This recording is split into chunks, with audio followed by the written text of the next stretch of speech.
नमस्कार दोस्तों, मैं हूं आपके जिगर का छल्ला टिंकू जिया। इस वक्त की बड़ी खबर आ रही है गुड़गांव से, जहां यूक्रेन में हुए धमाके की आवाज से एक सोसाइटी में दरार आ गई है। अधिक बातचीत के लिए सीधे चलते हैं मेरी बड़ी बुआ के छोटे लड़के रिंकू जिया के पास। रिंकू, धमाका यूक्रेन में हुआ और दरार गुड़गांव की सोसाइटी में आ गई, ये क्या रहता है? थोड़ा केजरीवाल डालिए।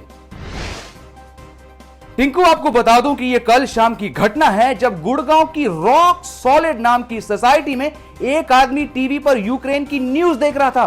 तभी न्यूज में इतनी जोर से बम धमाके की आवाज आई कि उस आदमी का पूरा कमरा हिल गया और कमरे में दरार आ गई। पूरी सोसाइटी में अफरा तफरी फैल गई। 12वीं मंजिल में रहने वाला एक आदमी तो इतना डर गया कि घबराहट में वो अपनी बीवी के पेटीकोट का पैराशूट बनाकर छत से कूद गया।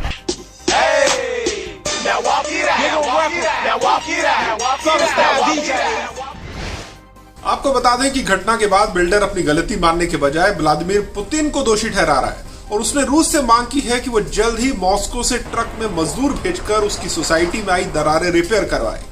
हैरानी है कि जिस बम धमाके की आवाज से गुड़गांव की सोसाइटी में दरारें आई हैं, वो बम यूक्रेन की जिस बिल्डिंग पर गिरा था, उस बिल्डिंग को कोई नुकसान नहीं हुआ। इस बीच यूक्रेन रूस युद्ध में पुतिन ने बड़ा खुलासा किया है। पुतिन ने संयुक्त राष्ट्र संघ को बताया कि भारतीय न्यूज चैनल्स के दबाव में वो यूक्रेन से युद्ध खत्म नहीं कर पा रहे। पुतिन का कहना है कि वो तो 15 दिन पहले ही यूक्रेन से सेनाएं वापस बुलाने वाले थे, लेकिन भारतीय चैनल्स ने ऐसा करने पर रूस को अंजाम भुगतने की धमकी दे दी थी। पुतिन का कहना है कि भारतीय चैनल्स ने तो उन्हें यहां तक कहा है कि अगर रूस के पास लड़ने के लिए पैसे खत्म हो जाएं, तो वो उन्हें बता दें। भारतीय चैनल्स पुतिन को पेटीएम करवा देंगे। देखिए, ये जंग अब मेरे हाथ से भी निकल चुकी है। इंडियन चैनल्स मुझे ये लड़ाई ख़त्म करने नहीं दे रहे। उनका कहना है कि हमने अपने जो रिपोर्टर यूक्रेन भेजे हैं, अभी तो उन्हें वहाँ भेजने का ख़र्चा भी नहीं निकला। 2 दिन पहले मुझे धमकी दी गई कि अगर मैं युद्ध से पीछे हटा तो यूक्रेन गए भारतीय चैनलों के रिपोर्टर अपनी फ़ौज बनाकर रूस के ख़िलाफ़ जंग छेड़ देंगे।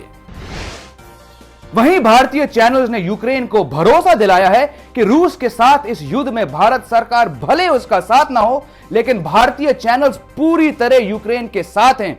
इतना ही नहीं, कल शाम खार्किव में एक यूक्रेनी सैनिक के जख्मी होने के बाद एक भारतीय रिपोर्टर ने उसकी बंदूक लेकर रूसी सैनिकों पर गोली चलाना शुरू कर दिया।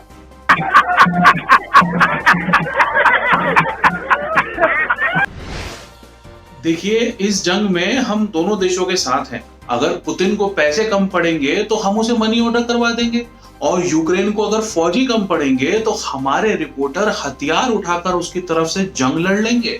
हमारी तो दोनों देशों से बस यही गुजारिश है कि भगवान के लिए बस ये लड़ाई बंद मत करना।